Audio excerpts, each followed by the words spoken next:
नमस्कार, मी सिद्धेश ताकवले आणि आपण पाहताय जय महाराष्ट्र या बुलेटिन मध्ये आपल्या सगळ्यांचं स्वागत। या बुलेटिन मध्ये आपण घेणार आहोत महत्त्वाच्या 3 आतापर्यंतच्या घडामोडींचा आढावा। सुरुवातीला बुलेटिनच्या बातमी आहे ती म्हणजे खासदार संजय राऊतांनी केलेल्या दाव्यासंदर्भातली। ठाकरे गटाचे खासदार संजय राऊतांनी एक केंद्रीय गृहमंत्री अमित शाह यांना एक पत्र लिहिलंय आणि या पत्रामध्ये महाराष्ट्रातील तब्बल 50,000 कोटी रुपयांच्या जमीन घोटाळ्याचा मुद्दा उचलून धरलाय। रायगड जिल्ह्यातील 4078 एकर वन जमीन बेकायदेशीरपणे बिवलकर कुटुंबियांच्या नावावरती करण्यात आल्याचा गंभीर आरोप संजय राऊतांनी केलाय आणि हा व्यवहार नगर विकास मंत्री एकनाथ शिंदे आणि माजी सिडको अध्यक्ष संजय शिरसाट यांच्या संगनमतातून झालेला असल्याचा आरोप जो आहे तो आता संजय राऊतांनी केलेला आहे। या पत्रातून या प्रक्रियेमध्ये किमान 20,000 कोटी रुपयांची लाचखोरी झाली असून यातले 10,000 कोटी रुपये दिल्लीतील बॉस लोकांना दिल्याचा थेट आरोप त्यांनी शहांवरती केलेला आहे। यानंतरची दुसरी बातमी आहे सध्या राज्यामध्ये कहर माजलेल्या पावसासंदर्भातली। मराठवाड्यामध्ये याच पावसानं आतापर्यंत 8 जणांचा बळी घेतलाय, तर याच पावसामुळे अनेकांचे संसार सुद्धा उघड्यावरती पडलेले आहेत। या सगळ्या पार्श्वभूमीवरती प्रशासन सुद्धा आता सज्ज झालेलं आहे। यानंतरची तिसरी बातमी आहे मुंबईमध्ये बरसत असणाऱ्या पावसासंदर्भातली। मुंबईमध्ये सुद्धा गेल्या 2 ते 3 दिवसांपासून मुसळधार पाऊस बरसतोय। सखल भागांमध्ये सुद्धा आता पावसाचं पाणी साचायला सुरुवात झालेली आहे। जनजीवन सुद्धा आता या निमित्तानं विस्कळीत झाल्याचं चित्र आहे। आतापर्यंतचे हे 3 अपडेट्स, या 3 महत्त्वाच्या बातम्यांचं आपण आज सखोल विश्लेषण आणि नवीन अपडेट्स या 3 बातम्यांसंदर्भामध्ये आपण घेणार आहोत।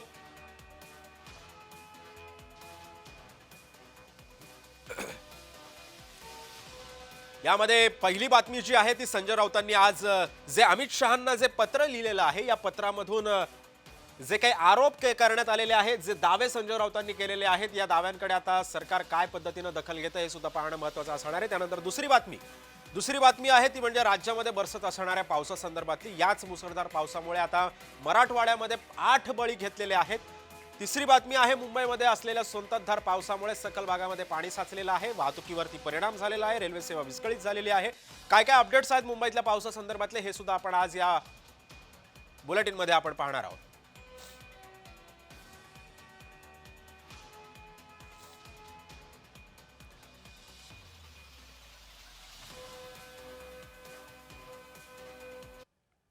त्यामुळे आपण या बुलेटिनमध्ये आज आपण महत्त्वाचे गेस्ट सुद्धा आज आपल्यासोबत जोडले गेलेले आहेत। माझ्यासोबत आहेत महेश तपासे राष्ट्रवादीचे प्रवक्ते, अरुण सावंत शिवसेनेचे प्रवक्ते आणि आमचे 3 प्रतिनिधी सुद्धा मुंबईतल्या पावसासंदर्भातल्या आणि राज्यभरातल्या पावसासंदर्भातल्या अपडेट्स देण्यासाठी आपल्यासोबत जोडले गेलेले आहेत। मी सर्वप्रथम मुंबईतल्या पावसाचे अपडेट्स घेणार आहे। मुंबईमध्ये बरसत असणाऱ्या पावसासंदर्भातली बातमी आहे। मुंबईमध्ये गेल्या 2 ते 3 दिवसांपासून मुसळधार पाऊस बरसतोय।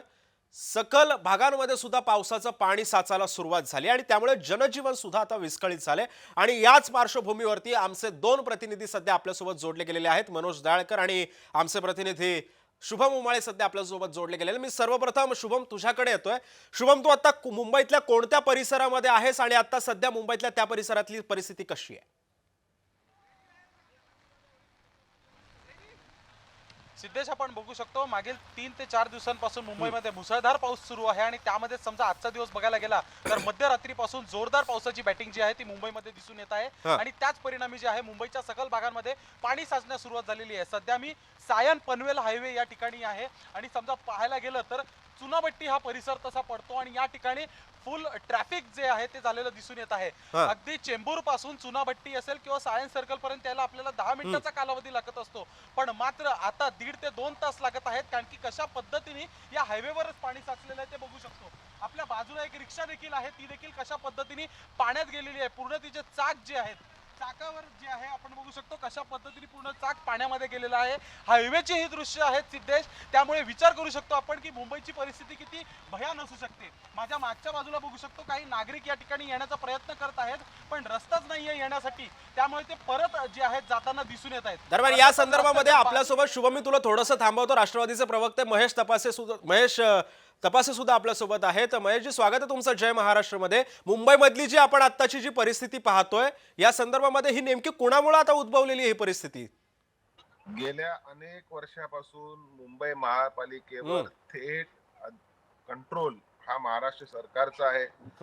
अलीकडे आपण मुख्यमंत्र्यांचं स्टेटमेंट बनवलं की मुंबईला असं करू तसं करू, मुंबईसाठी ही नवीन योजना आणू, हम्म. मुंबईला जागतिक स्तराचं शहर करू, सिंगापूर आणि काय म्हणतात ते शांघायला लोक विसरतील आणि मुंबईची हा, काही तांत्रिक कारणामुळे महेश तपासेंचा आवाज आपल्यापर्यंत पोहोचत नाहीये. मात्र मी याच मुद्द्याला धरून मी आता शिवसेनेचे प्रवक्ते अरुण सावंत यांच्याकडे सुद्धा जातोय. अरुणजी, काय बघायचं, कसं मुंबईची काय अवस्था झाली आहे या पावसामध्ये? नाही पहा, मुंबईची अवस्था खरोखर दयनीय झालेली आहे. हम्म, परंतु आपण जर असं म्हणत असाल की याला जबाबदार सरकार आहे, हम्म, तर ते योग्य ठरणार नाही. पहा, वरुण राजा गेले 4 दिवस असा बरसतोय की गेल्या 25 वर्षात पडला नसेल असा पाऊस या मुंबईमध्ये आणि या संपूर्ण राज्यभर पडतोय. हा, पाऊस पडणं हे तसं आपल्या महाराष्ट्रासाठी चांगलंच आहे, हवंच आहे. हा, परंतु मुंबई, पुणे, ठाणे, नाशिक सारखी जी मोठी शहरं आहेत, यांच्यामध्ये जी प्रचंड लोकवस्ती वाढलेली आहे, प्रचंड ताण या शहरांवरती पडलेला आहे. हा. मध्ये कुठेतरी सुधारणा ही झालीच पाहिजे. मुंबईची जी अरुणजी, ड्रेनेज तुम्ही म्हणता व्यवस्था याच्यामध्ये आहे, सरकारचा काही दोष नाहीये, पण परंतु आता बीएमसी मध्ये तसं बघायला गेलं तर सत्ता तुमचीच होती.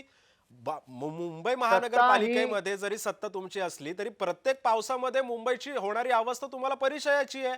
या संदर्भामध्ये पहा पावलं उचलणं तुमचं काम आहे. पहा मुंबई महानगरपालिकेवरती हम्म, उबाटा शिवसेना ही खास करून यांची सत्ता होती. हम्म, यांचे जे मुख्य नेते आहेत, हम्म. त्यांनी कोणत्याही नेत्याला न जुमानता बर, स्वतःच्या हातात मुंबई महानगरपालिका एकवटून ठेवली होती आणि लुटण्याचंच काम केलं. गेल्या 25 वर्षांमध्ये यांनी मुंबई महानगरपालिकेला ओरबाडण्याचं, लुटण्याचं काम केलं. करोडो रुपये हे दरवर्षी लुटत होते. जे मुंबई मधला जो करदाता आहे, तो कररूपाने महानगरपालिकेला कर भरत होता. का? तर वेगवेगळ्या सुविधा आपल्याला मिळाव्यात म्हणून. परंतु या मोजक्या 4-5 लोकांनी, ज्यांची नावं संपूर्ण मुंबईकरांना माहीत आहेत, सांगायची गरज नाही, त्यांनी अक्षरशः हा. धुवून खाल्लं. ज्याप्रमाणे आज पाऊस धुतोय या मुंबईला, त्याप्रमाणे या प्रमुख हा. उबाठाच्या नेत्यांनी बर. या मुंबईला अक्षरशः ओरबाडलं. त्याचे परिणाम बर. आपण हे भोगत आहोत. बर, मी आता हाच मुद्दा घेऊन मी महेश तपासेंकडे जातोय. महेशजी, अरुणजी असं म्हणत होते की याच्यामध्ये सरकारचा दोष नाहीये, परंतु आता या सगळ्या मुद्द्याकडे यांनी सुद्धा हात काढून घेतलेले आहेत. आपण कसं बघता याच्याकडे? सरकारचा दोष नाही हे बोलणं अतिशय बालिशपणाचं वक्तव्य आहे. गेल्या 4-5 वर्षापासून थेट हस्तक्षेप सरकारचाच आहे. याच्या आधी महानगरपालिका होती, स्टँडिंग कमिटी होती, महापौर होते, नगरसेवक होते, तो भाग निराळा. पण आता गेले 5-6 वर्षापासून निवडणुका झालेल्या नाहीत. राज्य शासनाचा पूर्ण कंट्रोल आहे आणि ह्या सरकारचा आता पूर्णच कंट्रोल आहे, कारण तिथे मंत्री स्वतःच दालन बनून बसले आहेत. महाराष्ट्र सरकारचे, भारतीय जनता पार्टीचे एक मंत्री यांनी मुंबई महापालिकेमध्ये दालन केलेले आहे, स्वतः ते त्या ठिकाणी कारभार पाहतात. हम्म. याचा अर्थ काय की विद्यमान सरकारचा पूर्ण कंट्रोल, पूर्ण आधिपत्य हा मुंबई महानगरपालिकेवर असताना देखील जर मुंबईची एवढी दयनीय अवस्था होते, तर त्याला पूर्णपणे जबाबदार मला वाटतं विद्यमान शासन आहे. मुख्यमंत्री त्याला जबाबदार आहेत, नगर विकास मंत्री आणि दुसरे उपमुख्यमंत्री त्याला जबाबदार आहे. ह्याची जबाबदारी मला वाटतं सावंतसाहेब आपण आणि आपल्या सत्ताधारी पक्षाने घेतली पाहिजे. मुंबईकरांची माफी मागितली पाहिजे. आणि फक्त मुंबई महापालिका नाही, ठाण्यात तीच अवस्था आहे, कल्याण डोंबिवलीत तीच अवस्था आहे, भिवंडीमध्ये तीच अवस्था आहे आणि या सगळा जो MMR चा पट्टा आहे, या संबंध नव्या मुंबईमध्ये पण तीच अवस्था आहे. म्हणजे सगळ्या MMR च्या पट्ट्यामध्ये पाणी तुंबलेलं आहे. मी गेल्या 1.5 तासापासून शिळफाट्याच्या रस्त्याने जाम मध्ये अडकून बसलेलो आहे आणि त्याच्यामुळे मला समजतंय की काय परिस्थिती सामान्य नागरिकांची असू शकते. सावंत साहेबांनी मनाचा मोठेपणा दाखवावा, नैतिक जबाबदारी स्वीकारावी आणि तुमचे तर त्या ठिकाणी मंत्री थेट आता सिडकोमध्ये भ्रष्टाचार करतात. आता संजय राऊतांनी पण म्हणालेले, काल रोहित पवारांनी पण एक स्टेटमेंट दिलेली आहे,